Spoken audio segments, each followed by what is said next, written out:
जय श्री कृष्णा स्टूडेंट्स। तो देखिए, अब तक हमने 12th वालों को बताया कि आप क्या कर सकते हैं आफ्टर 12th।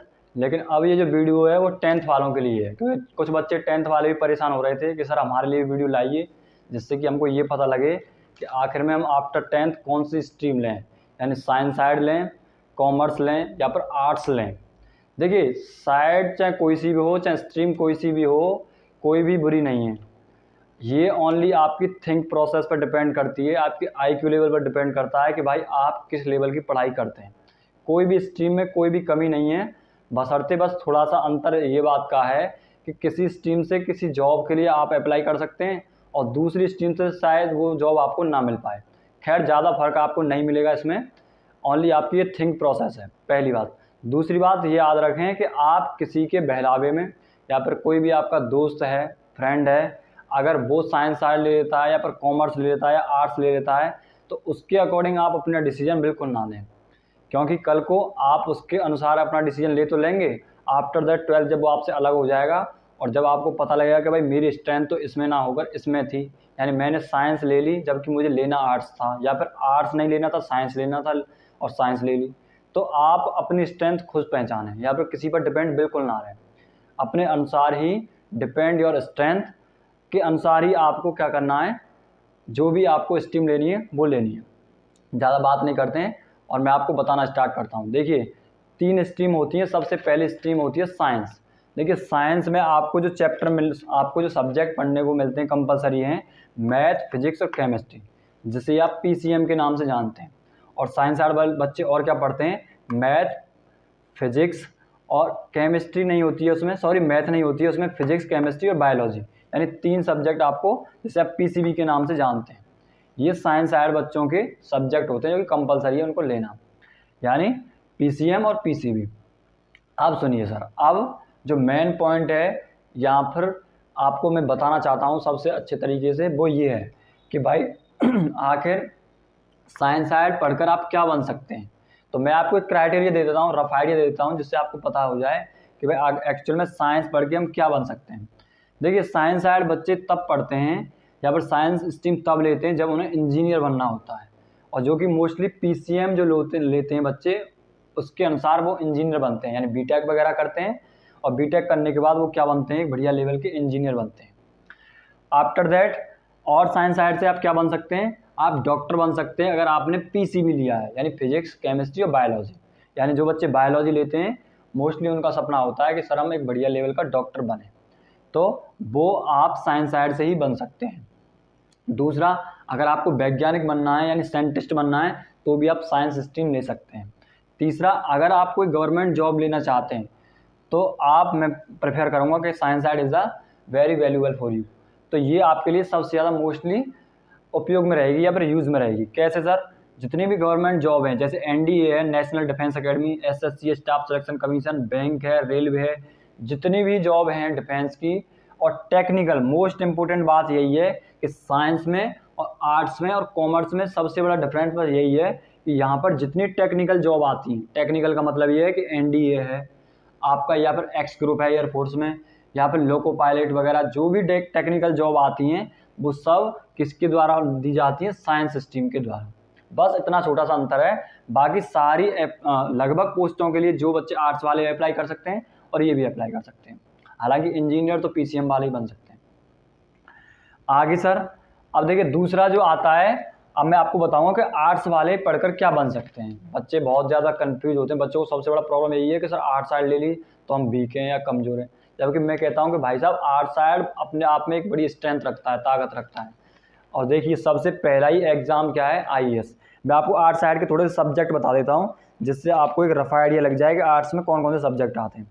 देखिए, आर्ट्स में आपकी हिस्ट्री आती है, ज्योग्राफी आती है, आपकी पॉलिटिकल साइंस आती है, इकोनॉमिक्स आती है, होम साइंस आती है, सोशलॉजी आती है, फिजियोलॉजी आती है, और म्यूजिक और आर्ट यानी कला भी आती है, और भी इसके अलावा भी कुछ सब्जेक्ट और होते हैं जो कि आप ले सकते हैं। खैर, ये सारे सब्जेक्ट आपको नहीं लेने होते हैं, लगभग 5 सब्जेक्ट आपके होते हैं। इसमें हिंदी और इंग्लिश तो कंपलसरी होता है, जो लेना ही होता है। बाकी 3 आप इसमें से चूज़ करते हैं, जो कि मैंने अब सब्जेक्ट इसमें बताए हैं। ये सब्जेक्ट होते हैं आपके आर्ट साइड के। अब सर, मोस्ट इम्पोर्टेंट बात कि आर्ट्स पढ़कर आप क्या बन सकते हैं, बच्चों का ये सबसे बड़ा कन्फ्यूजन है। तभी तो आप भाई यही बात तो आप जानना चाहते हैं कि सर आर्ट्स साइड अगर ले लेते हैं तो हम आगे क्या कर सकते हैं, यही तो हम बता रहे हैं आपको। तो आर्ट्स पढ़कर आप क्या बन सकते हैं, देखिए आईएएस। तो मैंने आपको कहा था कि बिल्कुल भी किसी भी स्ट्रीम को आप बिल्कुल हल्के में ना लें। तो आईएएस और आईपीएस, अब ये ना समझें कि साइंस वाले सर साइंस वाले आईएएस आईपीएस नहीं, बिल्कुल बन सकते हैं। पर लेकिन जो स्पेशलिस्ट यानी एक तरीके से जो चीज़ आप पढ़ते आ रहे हैं ना, तो वो चीज़ स्पेशलाइज हो जाती है। यानी आर्ट साइड में आईएएस आईपीएस का मतलब है आपको वहाँ हिस्ट्री पढ़ने को मिलती है, तो लगभग हिस्ट्री से रिलेटेड ही यहाँ पर क्वेश्चन या संविधान से रिलेटेड ही क्वेश्चन यहाँ पर आ रहे होते हैं। तो इस वजह से हर चीज़ का एक स्पेशलाइज होता है, यानी उसमें आपकी विशेष रुचि बन जाती है जब उस चीज़ को आप पढ़ते आ रहे होते हैं। तो आप आईएएस बन जाते हैं, आईपीएस भी बन सकते हैं इससे, एडवोकेट यानी वकील बन सकते हैं, जर्नलिस्ट यानी कि अगर आपका कम्युनिकेशन स्किल यानी बोलने का तरीका अच्छा है तो आप जर्नलिस्ट यानी मीडिया में काम कर सकते हैं, या फिर कहीं भी आप संपादक किसी भी अखबारों में काम कर सकते हैं, जर्नलिस्ट बन सकते हैं।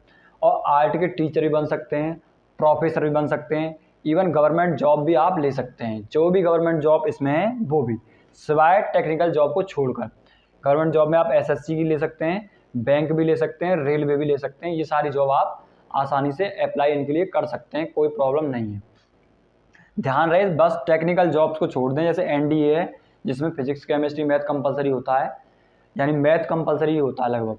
तो ऐसी जॉबों को छोड़ दिया जाए, टेक्निकल जॉबों को, उनके अलावा आप सबके लिए अप्लाई कर सकते हैं। कोई ज़्यादा खास इसमें अंतर है नहीं, बस टेक्निकल जॉब को छोड़कर। आगे आ जाइए, कॉमर्स पढ़कर आप क्या बन सकते हैं। देखिए कॉमर्स में पहले सब्जेक्ट सुन लीजिए, आपको जिन बच्चों ने कॉमर्स लेना चाहते हैं उनको पता होगा, थोड़ा सा आइडिया मैं दे देता हूँ। देखिए कॉमर्स के जो सब्जेक्ट होते हैं, अकाउंटेंसी, बिजनेस स्टडी, इकोनॉमिक्स और एंटरप्रेन्योरशिप, ये सब्जेक्ट होते हैं जो कि किस में होते हैं, कॉमर्स में।